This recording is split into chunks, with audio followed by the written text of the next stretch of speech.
नमस्कार साथियों, आप लोग कैसे हैं। आशा करते हैं कि आप लोग भी अच्छे होंगे। आज की इस वीडियो में नायर द्वारा आयोजित AEE यानी असिस्टेंट इलेक्ट्रिकल इंजीनियर का प्रश्न पत्र देखने वाले हैं। ये प्रश्न पत्र का ये पार्ट 1 होगा, जिसमें 1 से लेकर के 40 प्रश्न तक कवर करेंगे। तो दोस्तों, अगर आप AEE की प्रिपरेशन कर रहे हैं या JEE की प्रिपरेशन कर रहे हैं तो वीडियो आपके लिए काफ़ी महत्वपूर्ण होने वाला है।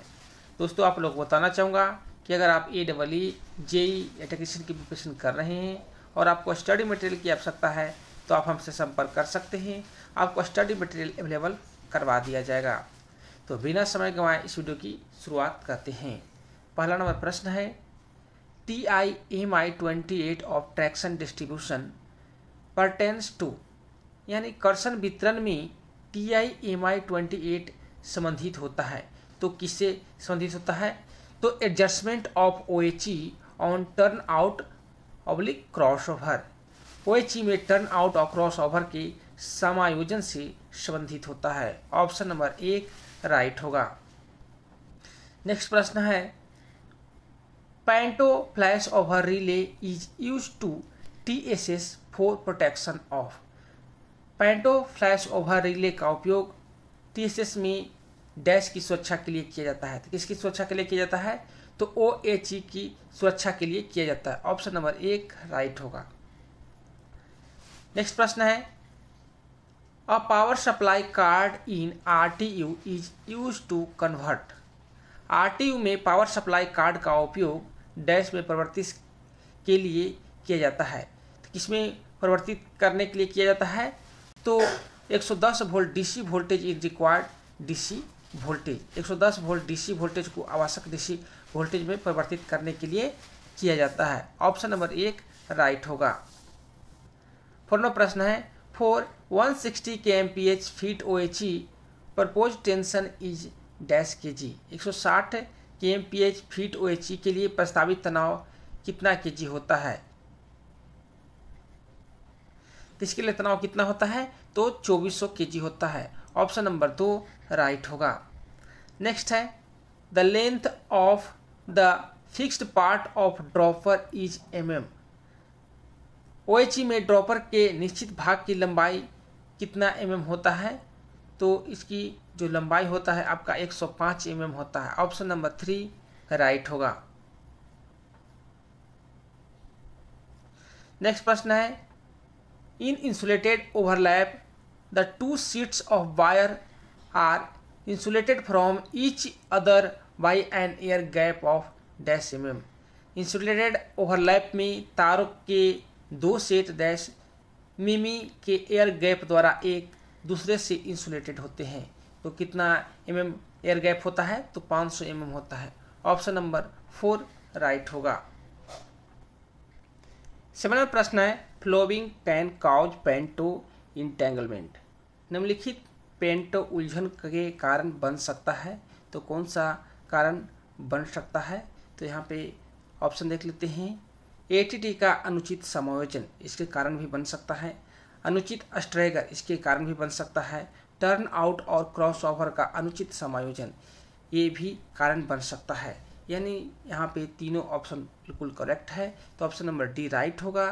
दिए गए सभी विकल्प सही है। 9 नंबर प्रश्न है, disconnector disconnects dash from OHE up on failure. Disconnector विफलता पर OHE से डिस्कनेक्ट करता है। तो किससे डिस्कनेक्ट करता है? तो LA से करता है, लाइटिंग अरेस्टर से करता है। ऑप्शन नंबर 3 राइट होगा। नेक्स्ट है, in AC traction span length varies in step of metre.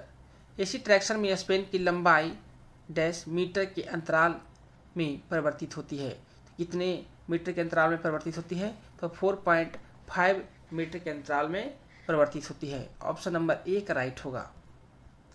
Next है, the power supply between 2 adjacent traction substation feeding the OHE in TRD separated by.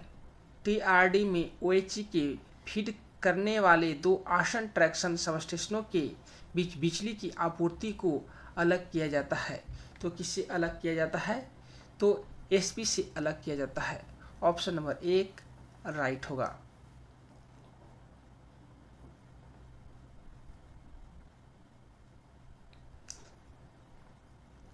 Next है combined earth resistance for 25 kV TSS should not be more than ohm. 25 kV TSS के लिए संयुक्त earth resistance ओम से अधिक नहीं होना चाहिए। तो कितना से अधिक नहीं होना चाहिए? तो 0.5 ओम से अधिक नहीं होना चाहिए। ऑप्शन नंबर 4 राइट होगा।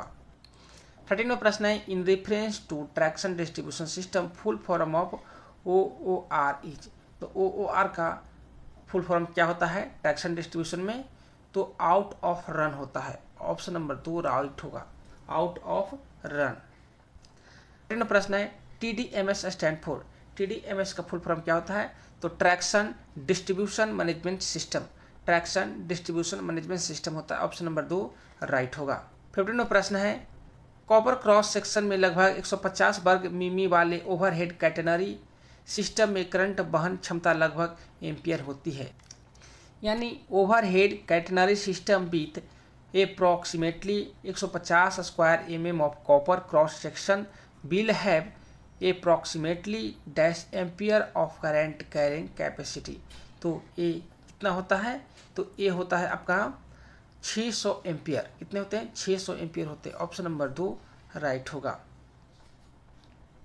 नेक्स्ट है minimum dash distance rod is required for protection during maintenance activity of OHE।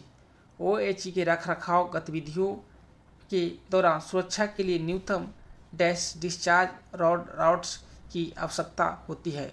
तो कितने रॉड्स की आवश्यकता होती है? तो कुल मिलाकर के 2 रॉड्स की आवश्यकता होती है। ऑप्शन नंबर 2 राइट होगा। नेक्स्ट प्रश्न है the safe distance to work near an OHE wire is. OHE तार के पास काम करने के लिए सुरक्षित दूरी होती है। तो कितना होती है? तो 2 मीटर होती है। ऑप्शन नंबर 3 राइट होगा, 2 मीटर। नेक्स्ट है number of V belt use for driving 110 volt 4.5 kilowatt alternator is. तो 4.5 किलोवाट अल्टरनेटर में कितने V बेल्ट लगे होते हैं? तो 4 लगे होते हैं। ऑप्शन नंबर 1 राइट होगा। 19वां प्रश्न है codal life of 120H VRLA battery use in coaches are years. Coach में लगने वाली 120H VRLA बैटरी का कोडल लाइफ कितना वर्ष का होता है? तो 5 साल का होता है। ऑप्शन में कोई नहीं है, इसलिए ऑप्शन नंबर डी राइट होगा। None of the given option are correct. Next प्रश्न है when relay is used in type of coaches. When relay किस प्रकार के कोचों में उपयोग किया जाता है? तो ICF AC कोचों में उपयोग किया जाता है। LHB कोच में वेन रिले का उपयोग नहीं किया जाता है। तो राइट आंसर ऑप्शन नंबर 2 होगा, ICF AC कोच। नेक्स्ट प्रश्न है the output voltage of the 25 kVA inverter used in ICF AC coaches is. ICF कोचों में उपयोग होने वाले 25 kVA इन्वर्टर का आउटपुट वोल्टेज कितना होता है? तो इसका जो वोल्टेज होता है 415 वोल्ट 3 फेज होता है। ऑप्शन नंबर 3 राइट होगा, 415 वोल्ट 3 फेज। नेक्स्ट है OHP relay is used in AC coaches for protection from. तो किसकी सुरक्षा प्रदान करने के लिए किया जाता है? तो हीटर में अधिक तापमान को बढ़ने से प्रोटेक्शन प्राप्त करता है। तो किसकी सुरक्षा प्रदान करने के लिए किया जाता है? For excessive temperature in heater. Heater से अधिक तापमान से सुरक्षा प्रदान करता है। ऑप्शन नंबर 4 राइट होगा। The total numbers of 750 feeder lines running through an LHB coach is are. तो टोटल कितने होते हैं फीडर लाइन? तो 2 होते हैं। ऑप्शन नंबर 2 राइट होगा। नेक्स्ट प्रश्न है LHB AC coach micro processor has temperature setting. LHB AC coach में माइक्रो प्रोसेसर में तापमान की सेटिंग उपलब्ध है। तो कितने तापमान सेटिंग उपलब्ध है? तो 7 सेटिंग उपलब्ध होते हैं। ऑप्शन नंबर 3 राइट होगा, 7। नेक्स्ट है the capacity of VRLA battery use in LHB AC coach is. तो VRLA जो LHB में VRLA बैटरी यूज किया जाता है वो 70 एच का होता है। ऑप्शन नंबर 1 राइट होगा। नेक्स्ट है MMR use in LHB coach stand for. MMR का फुल फॉर्म क्या होता है? तो measuring and monitoring relay. Option number 1 right होगा, measuring and monitoring relay. Next है total numbers of 60 kVA transformer available in LHB pantry cars is. तो pantry car में कितने ट्रांसफार्मर अवेलेबल होते हैं? तो 2 होते हैं जो 60 kVA का होता है। ऑप्शन नंबर 2 राइट होगा। नेक्स्ट है output supply of a 500 kVA hotel load converter is. LHB power car में 500 kVA के डीसी सेट का आउटपुट सप्लाई कितना होता है? तो 750 वोल्ट 50 हर्ट्ज 3 फेज आउटपुट होता है, इसमें न्यूट्रल नहीं होता है। ऑप्शन नंबर 4 राइट होगा। नेक्स्ट है insulation monitoring relay is provide in dash circuit of an LHB AC coach. LHB AC coach में डैश सर्किट में इंसुलेशन मॉनिटरिंग रिले का उपयोग किया जाता है। तो किस सर्किट में किया जाता है? तो ये जो किया जाता है आपका 415 वोल्ट AC में किया जाता है। 415 वोल्ट AC में किया जाता है। ऑप्शन नंबर 3 राइट होगा। नेक्स्ट है DGA set off performed by. DG परीक्षण डैश द्वारा किया जाता है। तो किसके द्वारा किया जाता है? तो गैस क्रोमेटोग्राफी के द्वारा किया जाता है। ऑप्शन नंबर 2 राइट होगा, गैस क्रोमेटो। 13वां प्रश्न है DGA टेस्ट इज परफॉर्मेड बाय।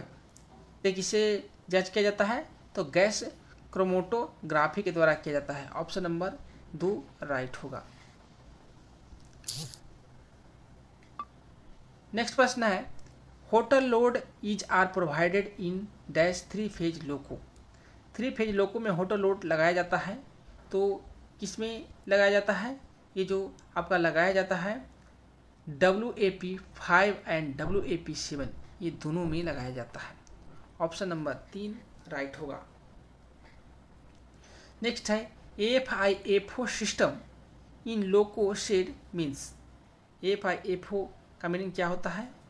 तो इसका मतलब होता है first in first out, first in first out. Option number 1 right होगा। नेक्स्ट प्रश्न है regeneration facility in locomotive offers. Locomotive में रीजनरेशन सुविधा प्रदान करता है। तो किसको प्रदान करता है? तो वैकल्पिक ब्रेकिंग मैकेनिज्म को तथा उचित ऊर्जा की बचत के लिए प्रदान किया जाता है। नेक्स्ट प्रश्न है regeneration facility in locomotive offers. ये क्या ऑफर्स करता है? पहला नंबर ऑप्शन है अल्टरनेटिव ब्रेकिंग मैकेनिज्म, यस ये भी ऑफर करता है, और एनर्जी सेविंग ये भी करता है। तो ऑप्शन नंबर 3 राइट होगा। Both option 1 and 2 are correct. 34 number प्रश्न है dash locomotive can run at a speed of 160 kilometer per hour. तो WAP5 आपको रन कर सकता है 160 किलोमीटर पर आवर के हिसाब से। नेक्स्ट प्रश्न है in dry condition dash locomotive has maximum adhesion. शुष्क स्थिति में लोकोमोटिव में अधिकतम एडहेशन होगा। तो किसमें सबसे ज़्यादा होगा? तो ये जो होता है WAG9 में होता है। ऑप्शन नंबर 1 राइट होगा। नेक्स्ट है traction converter assembly consist of. Traction converter assembly में होती है। तो इसमें क्या होता है? तो इसमें आपका ये जो दिया गया है ऑप्शन सभी होते हैं, जैसे लाइन साइड कन्वर्टर ये भी होता है, DC लिंक कैपेसिटर ये भी होता है, ड्राइव कन्वर्टर ये भी होता है। यानी all of the given option are correct. Option number D right होगा। 37वां प्रश्न है during electrical braking the converter converts dash phase AC supply into dash phase AC supply. तो इलेक्ट्रिकल ब्रेकिंग के दौरान कन्वर्टर फेज एसी सप्लाई को phase AC supply में बदलता है। तो किसमें बदलता है? ये जो आपका बदलता है थ्री फेज एसी को सिंगल 3 फेज में बदलता है। ऑप्शन नंबर, तो किसमें बदलता है? तो 3 फेज एसी को सिंगल एसी सप्लाई में बदलता है। ऑप्शन नंबर 1 राइट होगा। 38वां प्रश्न है 58 BOXN with CC +8 + 2 weights approximately ton. तो कितना टन का ये होता है? तो ये कुल मिलाकर के जो होता है आपका 5300 टन का होता है। ऑप्शन नंबर 2 राइट होगा। नेक्स्ट है rubber items in loco shed should be. Loco shed में रबर की वस्तुएं होनी चाहिए, तो कैसा होना चाहिए? तो ऑप्शन यहाँ पे देख लेते हैं। Storage in cool palace, yes होना चाहिए। प्रोटेक्ट फ्रॉम डायरेक्ट सनलाइट, इससे भी सुरक्षा होना चाहिए। और प्रोटेक्ट फ्रॉम सर्कुलेटिंग एयर, इससे भी सुरक्षित होना चाहिए। यानी all the given option are correct. Option number D right होगा। 14वां प्रश्न है statics of freight loco are available in. Freight loco में आंकड़े में उपलब्ध होते हैं, तो क्या उपलब्ध होते हैं? तो FOIS में उपलब्ध होते हैं। ऑप्शन नंबर 2 राइट होगा। तो दोस्तों कुल मिलाकर के इसमें 40 प्रश्न देखिए। नेक्स्ट जो प्रश्न होगा अगले पार्ट में आप लोगों को प्रोवाइड करवा देंगे, क्योंकि पूरा पेपर कंप्लीट करते हैं तो वीडियो काफ़ी लंबी हो जाती है, जिसके कारण आप लोग को भी देखने में दिक्कत का सामना करना पड़ता है। दोस्तों आप लोग को एक बार फिर कहना चाहूँगा, अगर आप JEE electrical general AEE technician की प्रिपरेशन कर रहे हैं, अगर आपको स्टडी मटेरियल की आवश्यकता है तो आप हमसे संपर्क कर सकते हैं। स्टडी मटेरियल आपको अवेलेबल करवा दिया जाएगा। और दोस्तों आप लोग को अगर वीडियो अच्छा लग रहा है तो चैनल को ज़रूर सब्सक्राइब करें और वीडियो को लाइक करना ना भूलें। वीडियो देखने के लिए धन्यवाद।